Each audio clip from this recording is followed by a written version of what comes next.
I woke up one Sunday morning, rolling over to gaze at my wife of 5 years. Rose woke up too, pulling my head toward hers and gently kissing me. Acknowledging Rose's fatigue, she mentioned that I had worn her out the previous night. I explained that my intention was to get her pregnant.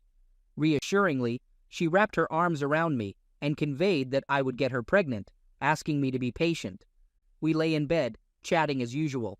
Our conversation revolved around her work, with Rose determined to secure a promotion to the regional sales management position.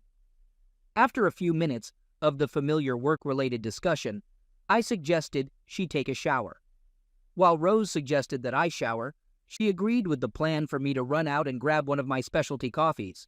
As I headed toward the door, I realized I had forgotten my car keys and turned back. Knowing Rose kept a key to my car in her purse for emergencies, I spotted her purse on the kitchen counter. Instead of going back upstairs, I decided to retrieve the key from her purse. Digging through the clutter, I discovered a zipper on the inside. Unzipping the compartment, I found the birth control pills Rose had promised to stop taking. She had gone off birth control a couple of months ago as we were trying to start a family. Examining the package, I noticed a third of the pills were missing. Turning it over, I saw the prescription label with a date only a few weeks ago, indicating she was still on birth control. I put everything back as I found it and quietly went upstairs to get my keys without Rose hearing me. On my way to get her coffee, my mind was buzzing with thoughts. I couldn't fathom why she would lie to me about being off birth control.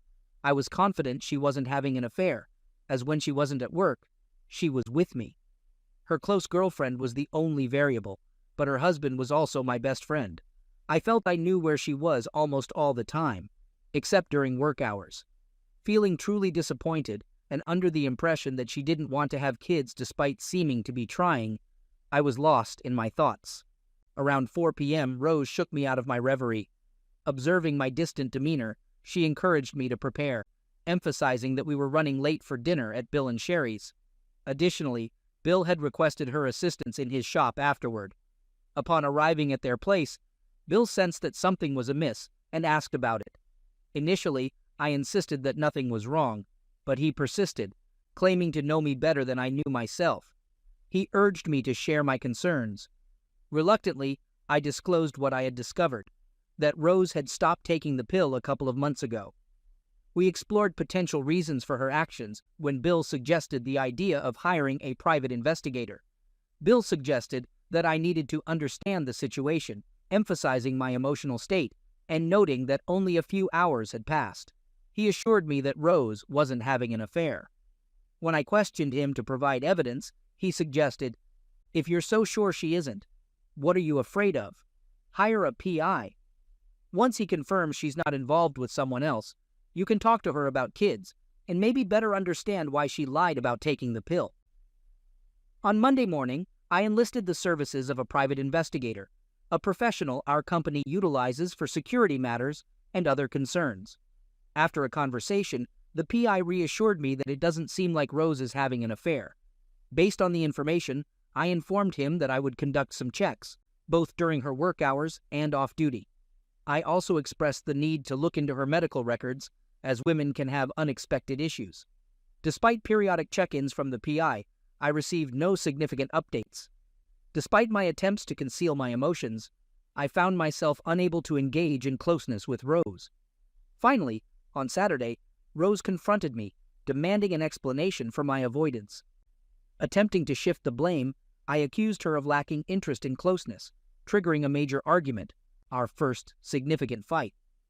When I confided in Bill about it, he warned me that unless I changed my behavior quickly, Rose would suspect something was amiss. Taking Bill's advice to heart, I humbly sought forgiveness, attributing my actions to fear. Rose appeared puzzled, but now also concerned, making me wonder if she might be having an affair for the first time. As the days passed, I struggled to maintain my sanity. Bill played a crucial role in helping me stay focused and optimistic. In the middle of the third week, I began thinking about Rose's upcoming 25th birthday and wanted to plan something special. Taking inspiration from Bill's wife, Sherry, I decided on a half 50th birthday party, including a walking cane cut in half and other creative elements. During a Thursday morning meeting with the PI, which I expected to last no more than 30 minutes, we ended up talking for over 2 hours. After the PI departed, I sat in a daze until the phone rang. Knowing I had met with the PI, Bill called me and we arranged to meet. I needed a drink, a strong one, and by the time Bill joined me at the bar, I was on my third. Seeing my condition, Bill remarked, "This isn't good, is it?" The initial shock was wearing off, replaced by intense anger. As I slid the folder over for Bill to peruse, I briefed him on the condensed version of the PI's findings. Bill examined the pictures with times and dates, inquiring about the CD in the folder. I explained it was a video of Rose and her boss in a relationship process situation. The PI had advised me to watch the video, and more importantly, listen to the dialogue. Bill called his wife and instructed her to take Rose to the movies or the mall, under the guise of planning her birthday party. Sherry, enthusiastic about helping with a positive surprise for Rose, complied. Bill and I watched the CD, and it brought tears to my eyes. The PI was correct. I was genuinely surprised by Rose's motive for being with her boss. She was pursuing the promotion she had discussed for months. We sat in silence, simply asking if we wanted another drink. After a while, I confided in Bill, expressing that if Rose had come to me and confessed to falling in love with her boss, or needing more satisfaction than she was getting from me, I felt I could handle it. While I acknowledged I would be hurt and disappointed, the idea of witnessing my wife with her boss just to secure a promotion went beyond mere hurt. I conveyed that I was not only hurt, but also furious, and I made it clear that Rose would feel the full extent of my anger. Bill then remarked that observing Rose and her boss was like seeing her physically there, but emotionally absent. He noted that, regardless, she had prioritized her job over our marriage, and now she would have to live with that choice. Handing me my drink, Bill added that the girls would be home soon and asked if I knew what I was going to do. I responded, stating that I believed I knew what to do.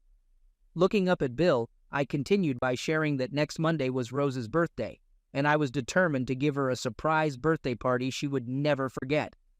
Acknowledging the need to act fast, I mentioned that I would require Bill's help, and proposed involving Sherry if that was acceptable to him. Bill agreed, stating that Sherry and Rose were close, assuring me that Sherry wouldn't do anything to hurt Rose.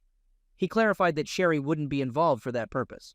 However, he noted that Sherry knew all the people to invite, and he emphasized the importance of my presence at the party to help execute his plan. Feigning more intoxication than I was, I successfully avoided Rose when the girls returned home. The next workday, I consulted with a computer-savvy colleague in the shipping department, detailing my requirements for pictures and a video, which he assured me he could easily create. I called Sherry and shared with her that I planned to use her idea, but wanted the party to be a surprise. I suggested having it on Sunday afternoon around 3 p.m. and asked for her assistance. Sherry enthusiastically agreed. I instructed her to contact all the people for the party and mentioned that she would need to get Rose out of the house on Sunday for a few hours. Just before we hung up, I told her I would inform Rose's parents. Next, I went over to Rose's work, asking her to lunch, which she told me she couldn't do as she was to be in a meeting. That was fine because the reason I went there was to invite her boss to her birthday party. I informed him about a surprise birthday party I was planning for her and expressed that it would be great if he could attend. I suggested bringing his wife, adding that it would be a fun gathering. I expressed my hope that he could come and requested that, if possible, he should park at the grade school. This way, when Rose's friend brought her home, she wouldn't see all the cars. I mentioned that a friend of mine would be escorting the guests from the school to my house and emphasized that it would be a fun event. I concluded by expressing my hope that he could make it. Next, after work, I went to Rose's parents' house, telling them my idea for the birthday party. Rose's mom gathered some pictures of Rose from childbirth up to our wedding.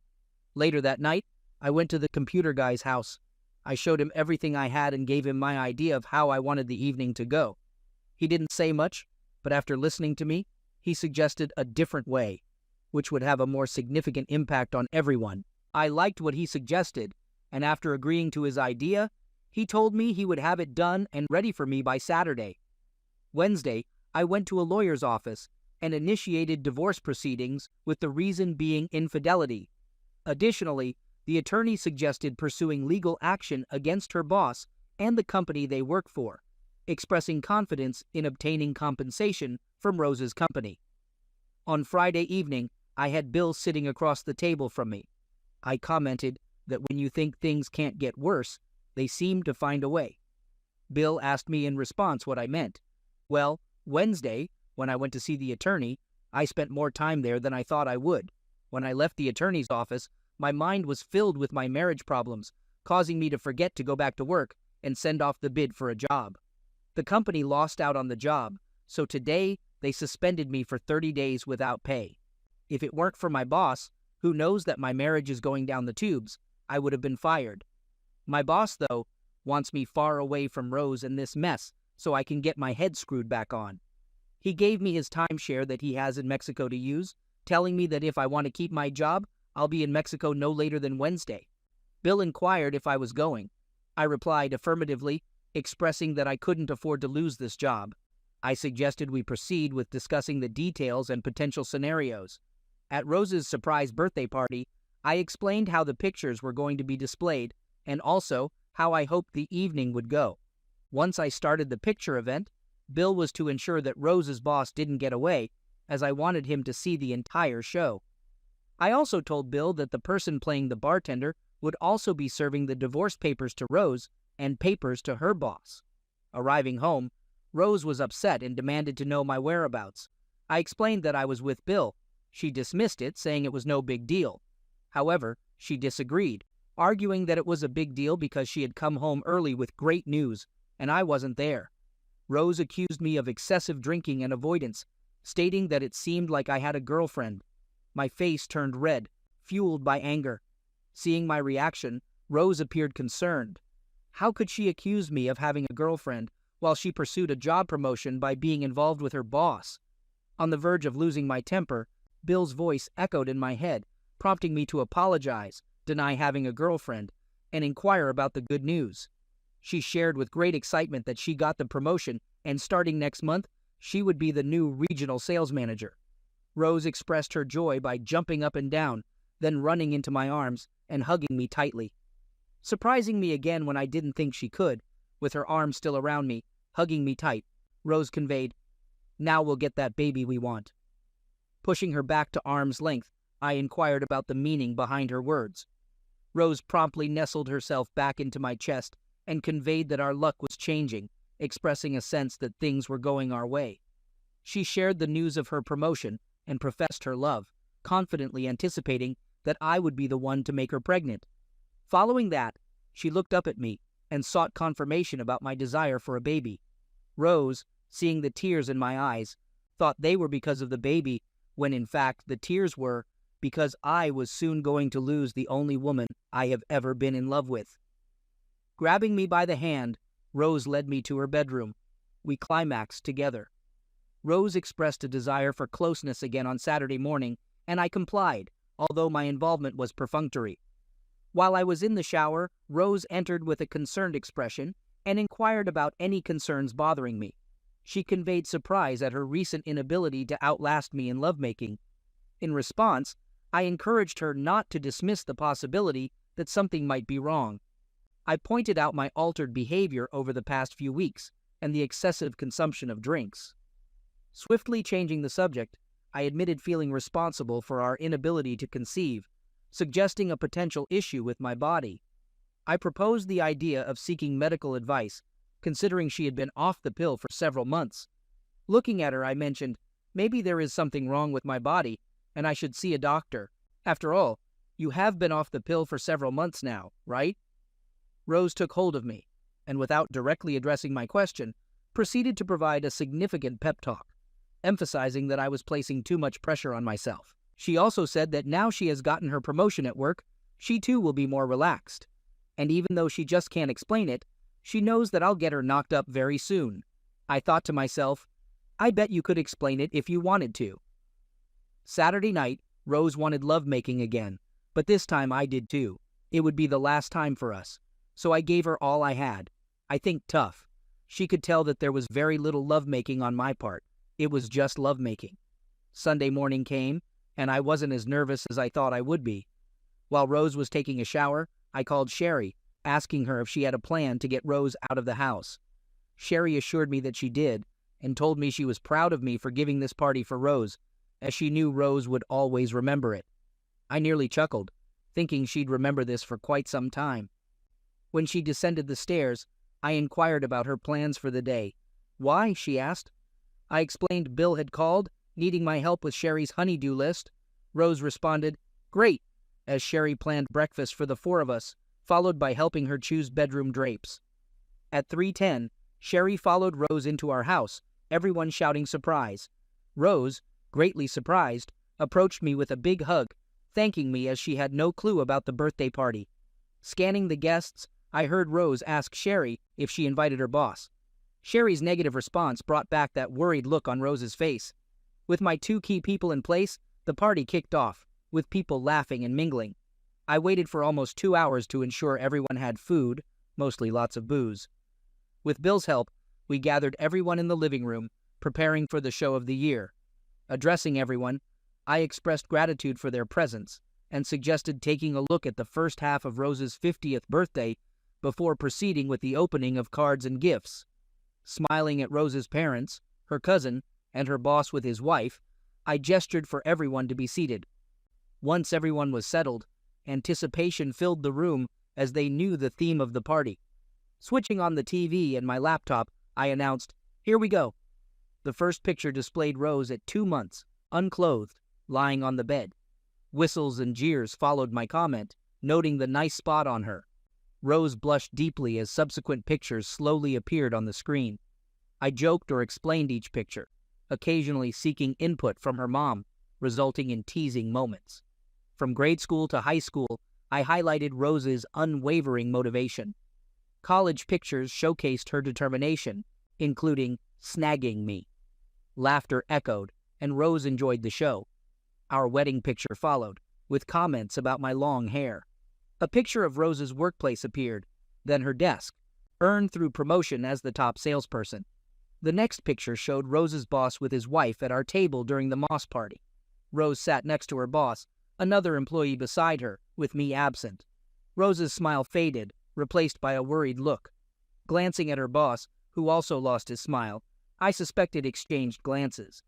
I expressed hope that Rose's boss acknowledges her dedication, hard work, and aids her in securing the coveted regional sales manager position.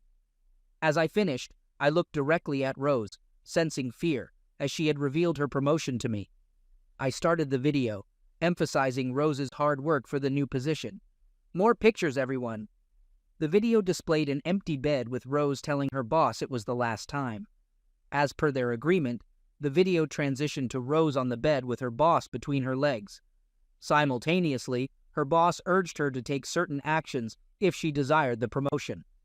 This led to gasps and some people leaving as the video swiftly changed to depict Rose on her hands and knees with her boss behind her, holding onto her hips, engaging in a specific relationship process position. During the transition, her boss expressed satisfaction, noting that with this performance, she would be promoted to the vice president status. The video had played for about 15 seconds, with an additional 15 seconds left, showcasing 2 more positions. But chaos erupted. Rose, in a frenzy, screamed for me to turn it off, tearfully apologizing. Her boss attempted a swift exit, but my friend Bill instructed him to stay put. A punch to the jaw from Bill left her boss seated when he tried to push past. My ally shouted the boss's name, and when the foolish person responded, he was served legal papers, tossed into his lap. Sherry, attempting to console Rose, missed the boss's wife approaching. Seizing Sherry by the hair, she shoved her, causing Sherry to fall onto the couch where they were seated. As Sherry fell, she pulled on Rose's arm, turning her to face the boss's wife. While insulting my wife, the boss's wife landed a right hook on Rose's cheekbone. Rose was propelled backward, landing on her side. Sherry leaped up, yelling as she grabbed the boss's wife. Bill swiftly approached the women, and when Sherry was shoved again, Bill caught her before she hit the floor. I hurried over to intervene, but with Rose on the ground and Bill holding Sherry, I thought the worst was over. The boss lady turned, looking at Rose and hurling insults. Rose, now on her hands and knees, reached over to place her hand on the ottoman, slowly lifting her knee and attempting to stand. Rose tried to stand, but her head was still spinning from the punch. This left her back toward the boss lady with her legs about a foot apart. I reached Rose to help her up and ensure she didn't get hit again. Turning my head to check the boss lady's location, I saw her take a full step toward my wife. Then, like an NFL punter, she kicked Rose squarely between her legs. Just as I put my hand on Rose's arm, I felt the impact rock her entire body. If the boss lady were punting a football, it would have easily gone 40 yards. Rose's body went 2 feet up and 3 feet forward. Rose let out a scream louder than I had ever heard. Landing on top of the ottoman and bouncing off, she fell onto her side. Rose screamed from the moment she was kicked until she finally landed on the carpet. Once on the carpet, Rose's knees came up to her chest, hands between her legs, crying harder than I had ever heard anyone cry. Bill seized the boss lady by the back of the neck, pulling her out of the house and directing her and her husband to leave. As Bill forced her out, the boss lady shouted that a particular circumstance wouldn't lead to a promotion now. Sherry hurried over, kneeling down to assist Rose and shouting at me to step back. Disregarding Sherry, I approached Rose's side, reassuring her that I had not intended for anyone to damage her. Rose was in so much pain that I know she didn't hear me. Then, looking down, I saw blood seeping into her cotton pants. I grabbed Sherry to get her attention. Pointing to the blood, Sherry quickly told me to call ambulance. I didn't ride with Rose in the ambulance, but instead took my car. I hadn't planned on this physical assault, nor had I wanted Rose physically hurt. I wasn't sure what I was going to do at this time. Bill, Sherry, and I were in the waiting room when the emergency doctor came to talk to us. He informed me that Rose was going in for surgery as soon as the specialist got there. He asked me what happened, and I told him that she was kicked in the groin by another woman. After a few more questions, he asked me if I wanted to see her, which I said no. A few hours later, the operating doctor approached me to provide an update. They mentioned having never seen an injury like this, explaining that the impact had struck her at the base of her love button area, causing the tissue to explode in 3 directions due to the force. The doctor stated that they had repaired everything, but expressed concern about her love button. They conveyed that if it didn't repair itself, it could have an impact on her lovemaking Yuli. I inquired about the details. The doctor explained that the love button area plays a role in stimulating women during lovemaking, contributing to enjoyment and aiding in achieving pleasure peaks. They expressed concern that if the area didn't heal properly, it could make it challenging, if not impossible, for her to experience pleasure peak. The doctor mentioned she would be in recovery for a couple of hours, and then I could visit her. Leaving the hospital a few minutes later, Bill stayed with Sherry there. We stopped for a meal, conversed for a while, and then I went home. On Monday morning around 10 a.m., Sherry called me, asking when I would be visiting Rose. I wasn't sure, possibly tomorrow. Sherry pressed me, and I decided to hang up and turn off my phone. On Tuesday, I entered Rose's room just after lunch. Sherry gave me a disapproving look as I approached the side of Rose's bed. Without giving Rose a chance to speak, I began explaining. I admitted that I aimed to humiliate and embarrass her, wanting everyone to know that she, not me, had caused the end of our marriage. I accused her of lying about being off birth control and being unfaithful. Despite my anger, I emphasized that I never intended or desired any physical damage to befall her. I clarified that, despite being extremely upset, the thought of physically hurting her never crossed my mind. I expressed the hope that she would believe me. Tears streamed down Rose's face, prompting me to turn to leave. However, Rose reached out and grabbed my hand, pleading with me not to go. Rose assured me that she trusted I wouldn't damage her physically. She implored me to stay and talk with her, but I declined, stating that I couldn't. I explained that due to the emotional turmoil caused by her infidelity, my mind and heart were in disarray, leading to a significant mistake at work. While the corporate higher-ups contemplated firing me, my boss, who knew about our marital problems, intervened and prevented them from terminating my employment. As a result, I informed Rose that I would be leaving town for a month. However, I'm facing disciplinary action, again with my boss's assistance. I've been suspended for 30 days without pay. I have a month to address our problems and straighten out my thoughts. My boss has offered me his timeshare in Mexico and allowed me to cash out the 3 weeks of unused vacation. Sherry exclaimed that I couldn't leave Rose because she needed me. I looked at Sherry and explained that I could leave, emphasizing that I couldn't risk losing my job. I mentioned having a great teacher, pointing to Rose, who had taught me to prioritize my job over my marriage. Rose quickly interjected, expressing her apologies. Addressing Rose, there's one more thing. I'm far from finished with your boss. I will make him pay for this, assuring you that a storm is coming for that idiot. My intention is not to bring any repercussions your way. I'm telling you this because I believe he'll throw you under the bus to save himself. The house has been cleaned, all remnants of the party disposed of.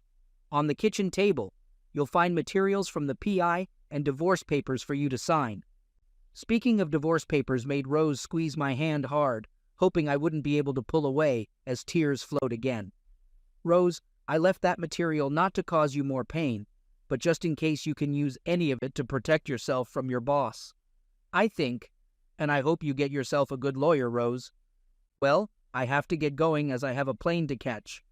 Rose insisted that she wouldn't sign the divorce papers until we had a lengthy conversation. I shook my head and conveyed to her that she still didn't understand. I asserted that she was no longer in control, emphasizing that I didn't have to do anything for her.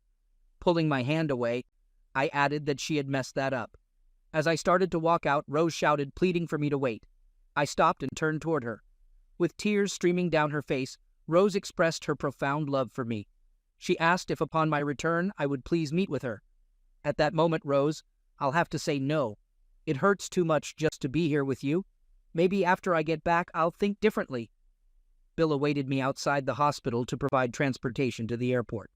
The ride was quiet, given that Bill was already informed about most of the details surrounding the events and my strategy concerning Rose's boss. I directed him to keep me informed of any developments related to Rose's boss, and he agreed to do so. Additionally, Bill offered to provide updates on Rose's situation. Curious, I inquired about the reason I would want him to keep me updated. Bill chuckled and replied, conveying that I still loved her, which I acknowledged with laughter. I admitted to loving her but emphasized that I couldn't allow anyone to walk over me. Second story.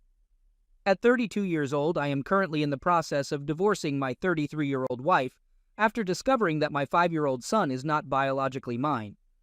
A couple of weeks ago, I uncovered my wife's infidelity from 6 years ago. Her sister disclosed this information during a visit to discuss the delivery of her first child. According to her sister, my wife admitted to sleeping with her best friend while intoxicated 6 years ago, expressing remorse at that time. Upon learning this, I promptly took a paternity test with my son, fearing the worst. The results, a week later, confirmed that my son is not my biological child. Strangely, I began to perceive the boy differently, more like an acquaintance than a son. Armed with evidence, I confronted my wife at night when the child was sleeping. Despite her inquiries about who told me, I maintained that it was none of her business, even though she would likely connect the dots to her sister. Initiating divorce proceedings left her devastated.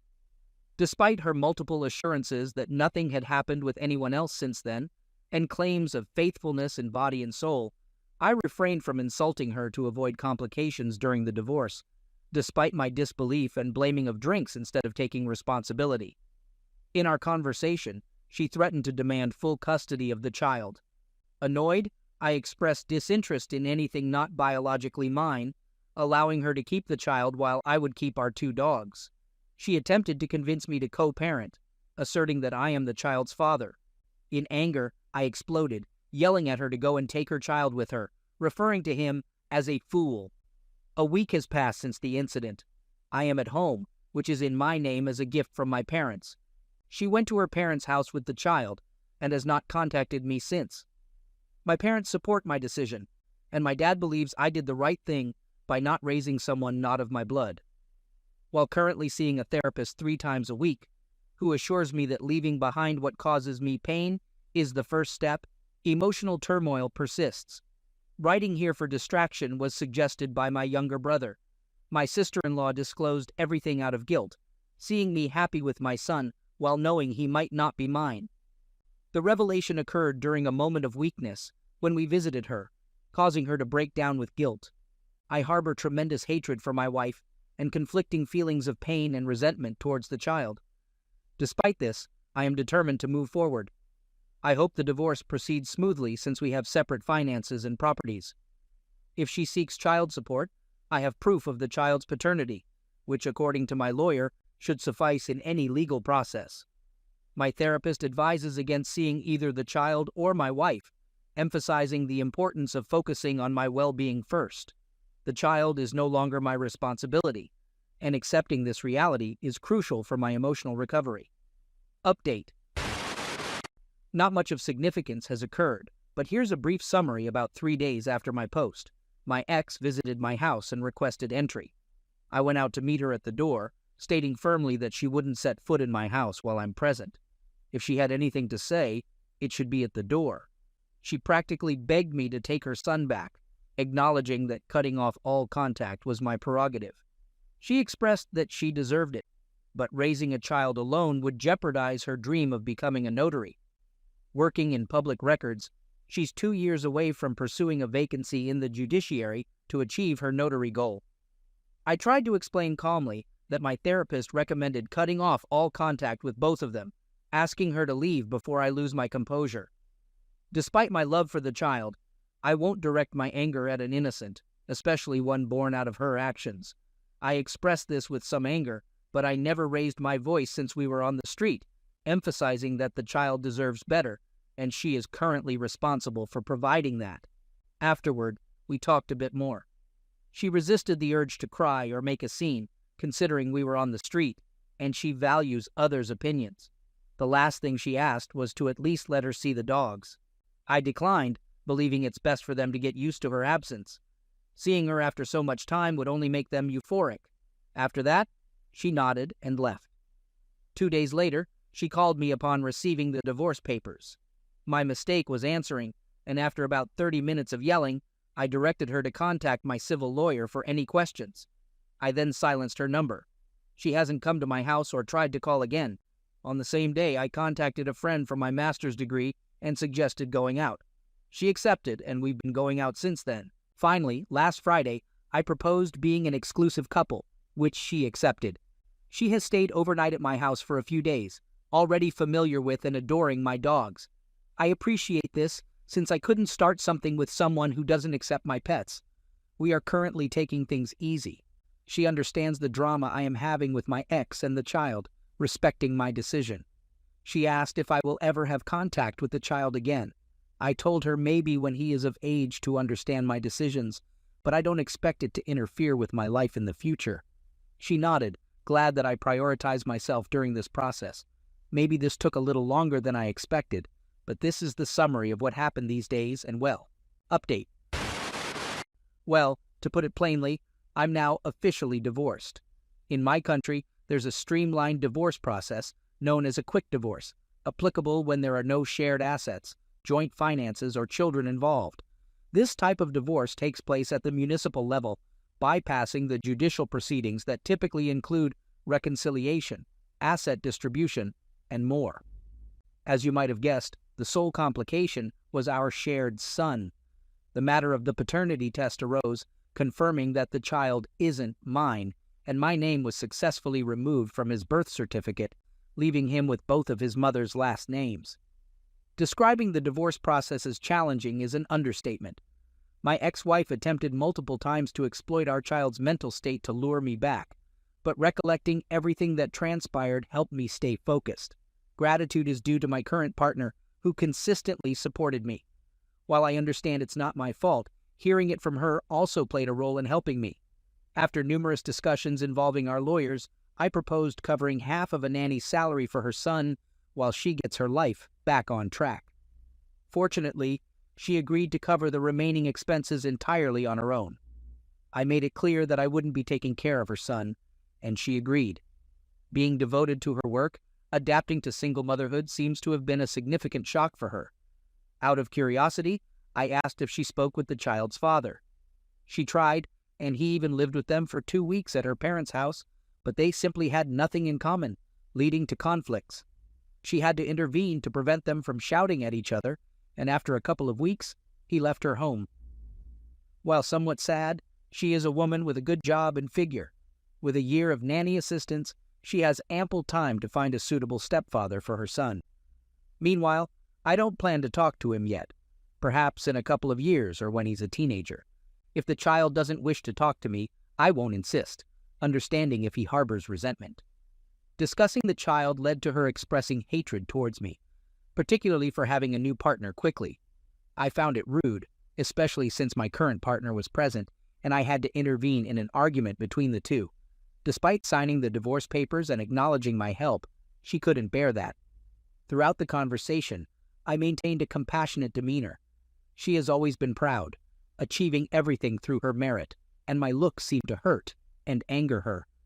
I clarified that it was the same look as always. If she has a paranoia problem, it's not my concern. The important thing is she signed the papers and I can finally move on with my life. For a year, I'll be paying half the minimum wage for a nanny, a fair price for peace. Despite harboring negative feelings, I accepted it and moved forward this month. Yes, I still resent her, but not enough to express it directly or wish her ill. She has enough problems to deal with. I appreciate my current partner for enduring all this more than once. I told her she didn't have to accompany me or worry about it, but she insists that my problems are hers too, and I shouldn't carry the burden alone. It has been a tremendous help in lightening my load. She also understands my reluctance to rush into marriage this year, or possibly the next, and I appreciate her understanding. At least this chapter of my life is about to close without long-term consequences for me. Third story. Married for 16 years, together for 20, and parents of 3 children. Uncovered her affair by hacking her phone and reading messages. She engaged in an affair with a coworker, terminated it, and attempted to repair our marriage. Unsuccessful. Divorce filed October 2018. She moved out November 2018 and promptly resumed her relationship with her affair partner. Divorce concluded December 2019, and she remained with her affair partner until last week. Tearfully, my ex called, asking if I could take the kids overnight. Concerned, I inquired about what was wrong. She replied that karma had struck her hard. Sensing something awry, she went through her affair partner's phone while he was in the shower, discovering an extensive string of explicit Facebook messages, akin to how I discovered her affair. My ex is 39, he is 52, and his new affair partner is a married 28-year-old. Now, don't get me wrong. I initially wanted to celebrate this turn of events. From the beginning, I warned her that the guy was a beast of prey. However, after hearing her out, I realized she was genuinely in love with him, and part of me felt sorry for her. Ironically, she apologized more on that day than ever before for the pain she caused me, expressing remorse for the hurt I endured. Taking it with a grain of salt, I've moved on and found happiness with someone else over the last 6 months. Update. There was nearly a second instance of infidelity with the affair partner, AP, but my ex caught him before they could arrange a meeting. She has complete control over his phone, monitoring all his apps and checking his messages constantly. It sounds like a nightmare to me. My ex and the AP still have a peculiar on and off relationship. Let me delve into that a bit. Officially, they are not together. According to her, both of their Facebook pages are listed as single. She occasionally wears his engagement ring, and I'm pretty sure she would return it, unlike her refusal with my $12,000 wedding ring. She stays at his apartment occasionally, but claims they just hang out as friends. Why? Because don't we all spend the night at our ex's place, sleep in their bed, and just hang out? I'm still amused that she thinks everyone is naive like that. Meanwhile, she had to change jobs because of her close friendship with the plant manager at her previous workplace. They were always talking, going to lunch, taking Harley rides, walks on breaks, etc. Rumors started flying and things got messy there. Her work friend is married with 3 kids. He still visits her on occasion and takes her on a Harley ride to a movie or whatever. She was apparently caught by our teenage son kissing someone in the driveway. Our son didn't know who this person was and called me to ask. I told him to ask his mother who that was and played dumb. He was under the impression that she and the AP were still together because he was just over the day before, grilling out and mowing her lawn. Another new guy appears. She won't disclose how or where she met him. They went on 2 dates, and she didn't seem into him. They knew each other from a previous job, and he kept saying how he wanted to be with all her friends and coworkers back in the day. We were talking the other day about retirement. She knows my plan is to semi-retire in 6 years. As soon as I'm done with child support and all of my kids are 18, I plan to relocate south to a warmer climate. She gave me a sob story about how she had to raise all of our children while I built a business, and how she'll probably have to work till she's dead and never retire. That is so far from the truth. I put in just as much time, housework, and effort into our family as she did for a few years. I did even more than her while she was out partying with her friends 4 or 5 nights a week. My response to her was, "You made your choice to leave me and go with your AP." Her facial response was glorious to see. I was her retirement plan. She now has a whopping $14K in her $401K for retirement, and she is in her early 40s. Even if she stays or goes back or whatever she is doing with her AP, he makes okay money, has no savings, little retirement, and doesn't have a pot to piss in or a window to throw it out of. So there is some karma in that. My thought to pass on to all of you going through a divorce or on the verge of one is this. My life was torn apart from October 2018 to December 2019 when our divorce was final. Fast forward a few years to now, and I'm happier than I have ever been. I am looking to retire early and enjoy some beach time. My relationship with my kids has never been stronger or better. When things look so dark and terrible, be a good person. Don't lie or deceive. Don't try to be malicious or involve the kids. Between you and him, Dar, or her, keep your head up and keep walking. The farther you can walk away from the darkness, the better your life will be. Stay strong, my friends. You got this.